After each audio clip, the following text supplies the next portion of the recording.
Hello everyone, আসসালামু আলাইকুম। সবাই কেমন আছেন? আশা করি সবাই বেশ ভালো আছেন।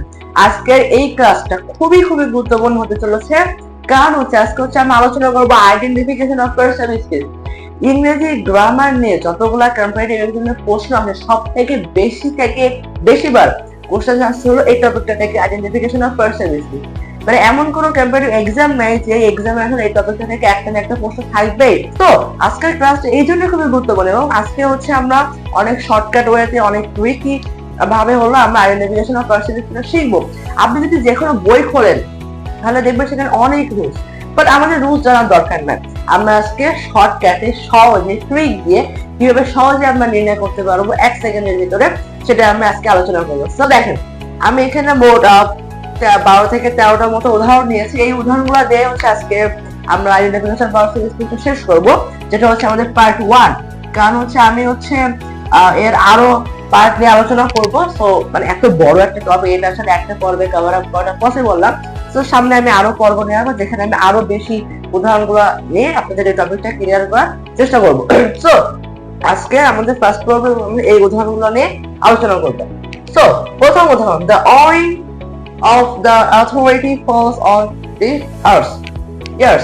So এখানে যে warning যে শব্দটা আমরা দেখতে পাচ্ছি, এর পূর্বে কি আছে দেখেন তো? ডিটারমিনার আছে না, এবং এর পরে কি আছে? প্রিপজিশন আছে। বাট আমাদের একটা জায়গায় দেখলে হচ্ছে যে দেখেন ডিটারমিনারের পরে সব সময় নাউন হয়। মনে রাখবেন, ডিটারমিনারের পরে সবসময় নাউন হয়, এবং আর্টিকেলের পরে সবসময় অ্যাডজেক্টিভ হয়। আর্টিকেলের পরে সবসময় অ্যাডজেক্টিভ হয়। এই দুইটা জিনিস মনে রাখবেন যে ডিটারমিনারের পরে সবসময় নাউন হয় এবং আর্টিকেলের পরে সবসময় অ্যাডজেক্টিভ হয়। এবং সেই আর্টিকেল কোনটা ডিটারমিনার কোনটা আমরা বুঝবো কেমনে? কারণ যে সকল আর্টিকেল ডিটারমিনার, তাহলে আমরা বুঝবো কেমনে কোনটা ডিটারমিনার কোনটা আর্টিকেল? বোঝার ট্রিক্স হচ্ছে এই আর্টিকেলের পরে যে অ্যাডজেক্টিভ থাকে, সেই অ্যাডজেক্টিভের পরে যদি কোনো নাউন থাকে, এই যে অ্যাডজেক্টিভের পরে, তখন আমরা এটাকে আর্টিকেল বলবো।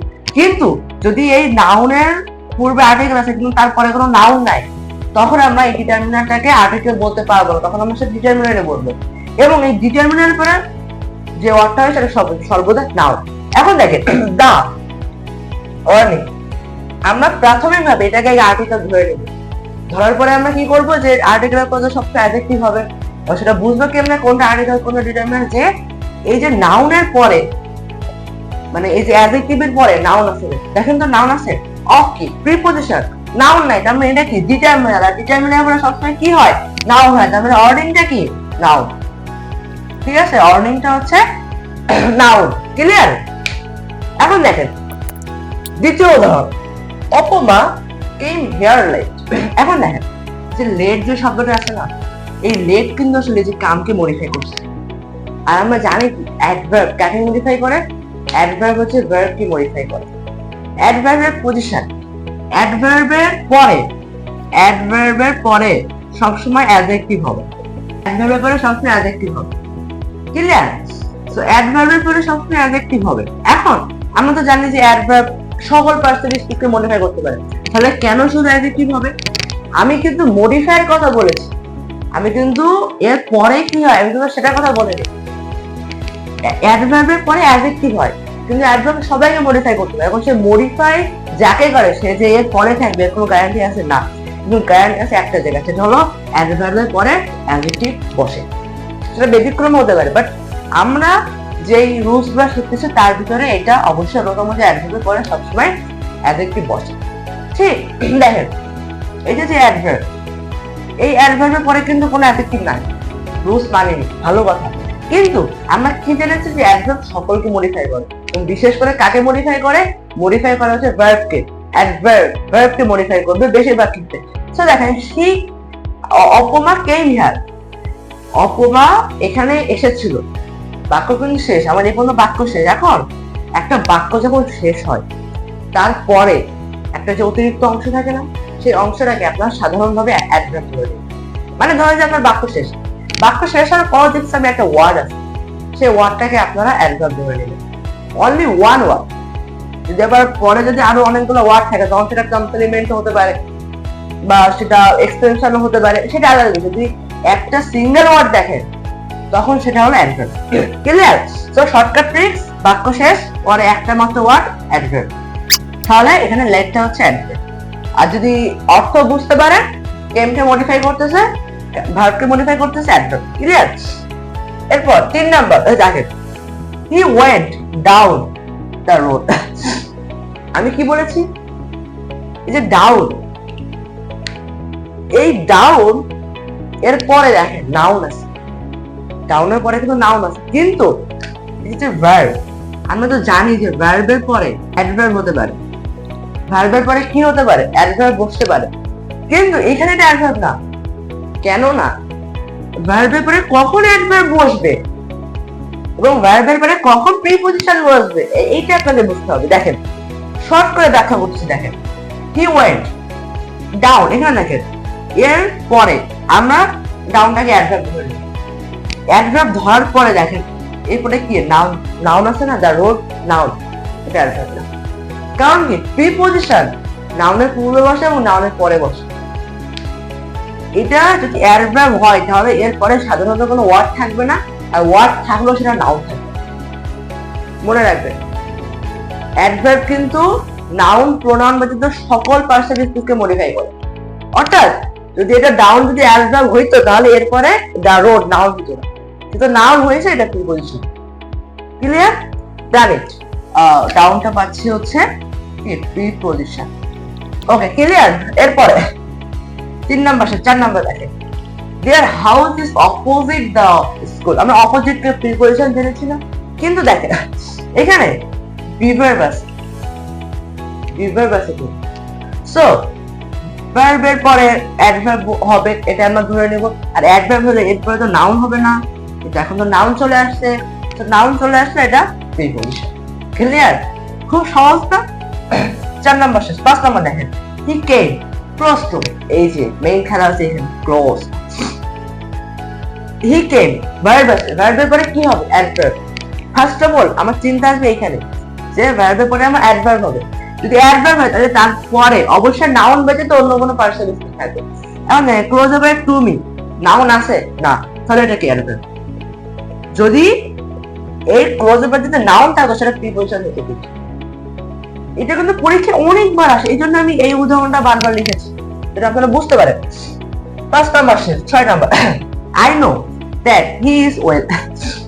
মনে রাখবেন, লিঙ্কিং ভার্ব, লিঙ্কিং ভার্বের পরে অ্যাডজেক্টিভ বসে, লিঙ্কিং ভার্বের পরে অ্যাডজেক্টিভ বসে। এখন দেখেন, I know that he is well, এখানে আমরা এইটুকুকে বাদ দিই, হি ইজ ওয়েল, সে হয়। এখন ইজ এখানে একটা linking verb, he is well link করেছে। সো যদি লিঙ্কিং ভার্ব হয়, বা এটাকে আমরা যদি বি ভার্ব ধরি যে বি ভার্বের পরে অ্যাডজেক্টিভ হবে, সেটাও পসিবল। বাট লিঙ্কিং ভার্বটাকে বেশি প্রাধান্য দিতে হবে, এখানে বি ভার্বটাকে প্রাধান্য দেওয়া যাবে না, কারণ বি ভার্বের পরে আবার অ্যাডভার্বও হতে পারে। সো এখানে যদি লিঙ্কিং ভার্ব, লিঙ্কিং ভার্ব কিভাবে বুঝবো সেটা আমি আলাদা একটা ভিডিও দেবো, কারণ এই ভিডিওতে আসলে লিঙ্কিং ভার্ব আলোচনা করা পসিবল না। মনে রাখবেন, দুইটা যদি ওয়ার্ডকে যদি লিঙ্ক করে তখন সেটা লিঙ্কিং ভার্ব। এখন লিঙ্কিং ভার্ব আর বি ভার্বের পার্থক্য যদি বোঝাতে চাই তাহলে অনেক বড় হয়ে যাবে ক্লাসটা। সো আমি এটা আগামী ভিডিওতে আলোচনা করবো। সো আপাতত ধরে রাখেন এর ইজটা হলো লিঙ্কিং ভার্ব, যে লিঙ্কিং ভার্বের পরে যদি একটা মাত্র ওয়ার্ড থাকে বা এই লিঙ্কিং ভার্বের পরে অ্যাডজেক্টিভ বসে, তাহলে এখানে ওয়েলটা কি? অ্যাডজেক্টিভ। ওয়েলটা হলো অ্যাডজেক্টিভ। ক্লিয়ার? এরপরে দেখেন 6টা শেষ, আমরা এখন 7 নাম্বারটা দেখব। I walk for a while, I walk for a while. এখন এটা কি ডিটারমিনার না হয়? আর্টিকেল, আর্টিকেলের পরে কি হয়? অ্যাডজেক্টিভ হয়, কিন্তু ডিটারমিনারের পরে নাউন হয়। এখন দেখেন তো, এটা যদি আমরা আর্টিকেল হয় তাহলে আর্টিকেলের পরে অ্যাডজেক্টিভ যদি হয় তাহলে তারপরে অবশ্যই এটা নাউন থাকবে না, কিন্তু এইখানে কিন্তু নাউন আছে, নাউন নাই, তাহলে এখানে ওয়ার্ডে নাই, তার মানে ডিটারমিনার। আর ডিটারমিনারের পরে কি হয়? নাউন হয়, কিন্তু ওয়াইলটা কিন্তু নাউন, ওয়াইলটা হচ্ছে নাউন। এই ওয়াইলটাকে কিন্তু আবার কনজাংশন দিয়ে না, প্রিপজিশন দিয়ে না, আমাদের পজিশন দেখতে হবে। ঠিক আছে? 7 নাম্বার শেষ। 8 নাম্বার দেখেন, রহিম ইজ এ অনেস্ট স্টুডেন্ট। এই যে কথাটা বললাম অ্যাডজেক্টিভ নাউন, এখানে দেখেন এটা যদি আমাদের আর্টিকেল হয় এরপরে আমাদের অ্যাডজেক্টিভ থাকবে, এই অ্যাডজেক্টিভের পরে নাউন থাকবে। দেখেন এখানে নাউন আছে, খুব মজা না? এটা যদি আর্টিকেল হয় তারপরে অ্যাডজেক্টিভ আছে, অ্যাডজেক্টিভ পরে অবশ্যই নাউন হবে, সেটা নাউন আছে, তার মানে এটা আর্টিকেল, আর আর্টিকেলের পরে কি হবে? অ্যাডজেক্টিভ হবে, তার মানে এখানে অনেস্টটা কি? অ্যাডজেক্টিভ। আমি কি আসলে কঠিন করে ফেলতেছি এটা আমরা একটু কমেন্টে জানাবেন, কারণ হচ্ছে অনেকগুলো উদাহরণ তো একটু মানে এলোমেলো হয়ে যেতে পারে, তবে আপনারা যদি আস্তে আস্তে বুঝতে পারেন, সময় নিয়ে দেখতে পারেন, একটা করে যদি একবার না বুঝতে পারেন 2 থেকে 3 বার দেখলে আপনারা এটা একদম ক্লিয়ার হয়ে যাবে। ঠিক আছে, এই দেখেন এই যে আর্টিকেল জার্নালের উদাহরণে কিন্তু অনেকগুলো উদাহরণ পরীক্ষা আসে। আমরা 9 নাম্বার 8 নাম্বার আসে 9 নাম্বার আসে go and catch the falling star, falling star. দা আছে, দা যদি আমার যদি আর্টিকেল হয় এরপরে অ্যাডজেক্টিভ থাকবে, আর সেই অ্যাডজেক্টিভের পরে এটা কি হবে? নাউন হবে। এখানে দেখেন দা এরপরে অ্যাডজেক্টিভ হলে এরপরে নাউন আছে, নাউন আছে না? নাউন আছে, তার মানে দাটা কি? আর্টিকেল, আর আর্টিকেলের পরে কি হয়? অ্যাডজেক্টিভ হয়, তার মানে এখানে স্টারটা কি?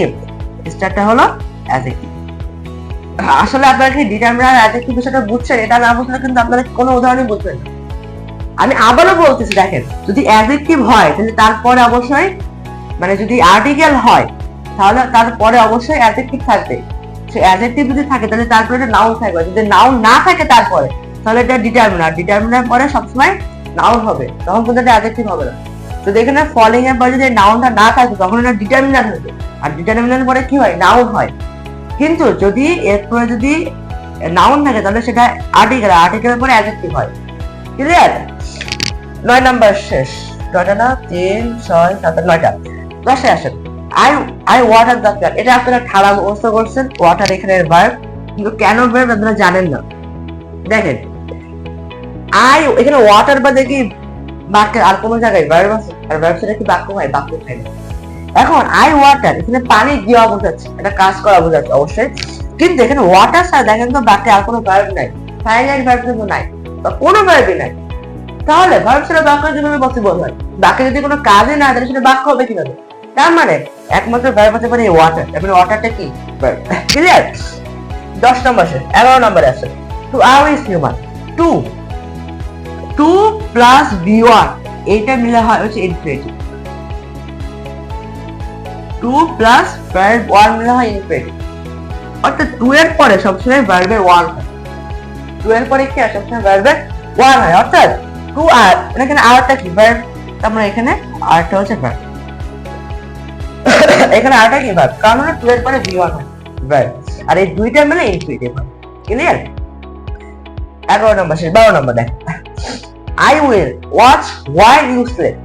এই যে এইখানে হোয়াইলটা নাউন হয়েছিল, তো এখানে হোয়াইলটা কি নাউন হবে না? কেন না? I will watch subordinate clause, you sleep এটা প্রিন্সিপাল ক্লজ। দুইটা ক্লজকে দেখেন যুক্ত করেছেন, কিন্তু এইখানে যে হোয়াইলের ক্ষেত্রে কি ধরুন দুইটা বাক্য ছিল বা কোন দুইটা ক্লজ ছিল না, যদি দুইটা ক্লজের মাঝে যদি কোন একটা ওয়ার্ড বসে সেটাকে যুক্ত করেছে দুইটা ওয়ার্ড, তখন সেটা কনজাংশন। কিন্তু যদি কোনো ক্লজ না থাকে তখন সেটা অন্য কোনো পার্টস দিতে হবে। এবার যদি একটা সাবঅর্ডিনেট ক্লজ আছে, এটা প্রিন্সিপাল ক্লজ আছে, তাদের মাঝে যে ওয়ার্ড থাকে সেটা আজীবন কনজাংশন। ক্লিয়ার? 13 নম্বর দেখেন লাস্ট উদাহরণ। এই উদাহরণটা আমি আপনাদের জন্য লিখেছি, বাট আমি সলভ করে দিচ্ছি। দেখেন এটা কনজাংশন কি? ঠিক আছে, এটা হচ্ছে conjunction. Okay, I quite agree with you. আমি বলেছিলাম কি, এই যে মনে আছে আপনাদের অপমা কেম হিয়ার লেট, যদি বাক্য সম্পূর্ণ হয়ে যায় তারপরে যদি একটি মাত্র ওয়ার্ড থাকে তখন সেটা অ্যাডভার্ব। ঠিক তেমনি যদি সাবজেক্টের পরে, যদি কোনো সাবজেক্টের পরে ভার্ব ব্যতীত অন্য কোনো ওয়ার্ড থাকে তখন আমরা সেটাকে অ্যাডভার্ব বলি। হ্যাঁ, এটা তো আপনারা বোঝেন, আমরা বোঝা দিয়েছে। দেখেন অ্যাগ্রিটা কি? ভার্ব না। আপনি যদি ভার্ব না চিনতে পারেন তাহলে আপনি অ্যাডভার্ব চিনতে পারবেন না। অবশ্যই আপনাকে ভার্ব চিনা লাগবে, আপনি পরীক্ষা হলে ভার্বটা আইডেন্টিফিকেশন করতে পারবেন। যদি করতে পারেন, যদি এই সাবজেক্টের পরে যদি সরাসরি ভার্ব না থাকে, যদি অন্য কোনো ওয়ার্ড থাকে সেটা আজীবন আজীবন অ্যাডভার্ব। এখন এই কখনো কখনো সাবজেক্টের পরে ভার্ব ছাড়া, ভার্ব এবং অ্যাডভার্ব ছাড়া অন্য কোনো ওয়ার্ড হতে পারে না। সাবজেক্টের পরে অ্যাডজেক্টিভ হতে পারে না, নাউন হতে পারে না, কনজাংশন, প্রিপোজিশন কোনো ওয়ার্ড হতে পারে, শুধুমাত্র অ্যাডভার্ব হতে পারে, অ্যাডভার্ব হতে পারে। ক্লিয়ার? এখন দেখেন আরেকটা জিনিস, এইখানে দেখেন এই যে দা আছে না, আমি আরেকটা জিনিস এখানে যে অথরিটি বোঝাতে দা আছে, দা এর পরে কি হবে? যদি দাটা যদি তুমি আর্টিকেল ধরে তাহলে আর্টিকেলের পরে অ্যাডজেক্টিভ হবে, আর অ্যাডজেক্টিভ একটা ওয়ার্ড নাউন হবে। এখানে দেখেন কস, এটা কি নাউন? যেটা নাউন হয় তার মানে এটা আর্টিকেল, আর আর্টিকেলের পরে কি হবে? অ্যাডজেক্টিভ হবে, তার মানে এখানে অথরিটিটা কি? অ্যাডিক্টিভ। এখানে অনেকবার টিওয়াই দেখে কিন্তু ওটাকে নাউন দেখাবে, এটা কিন্তু নাউন না, হচ্ছে অ্যাডিক্টিভ। তো একটু মনে হচ্ছে মানে বেশি লেখালেখি হয়ে গিয়েছে, হয়তো বা অনেকে একটু বুঝতে প্রবলেম হতে পারে। সো একটু আসলে কনসিডার করে দেখলে আসলে আপনারা বিষয়টা ভালোভাবে ক্লিয়ার হতে পারবেন। তো আজকে জাস্ট এই পর্যন্ত, আমরা আগামী ভিডিওতে আরো কিছু উদাহরণ নিয়ে সেগুলো বোঝার ট্রাই করবো, এবং আপনাদের জন্য থার্ড পর্বে আমি যে কোর্সেস নেবো সেগুলো আপনারা সলভ করে আমাকে কমেন্ট বক্সে জানিয়ে দেবেন। সো আজকের ক্লাস এই পর্যন্ত, সবাই ভালো থাকবেন, সুস্থ থাকবেন, আল্লাহ হাফেজ।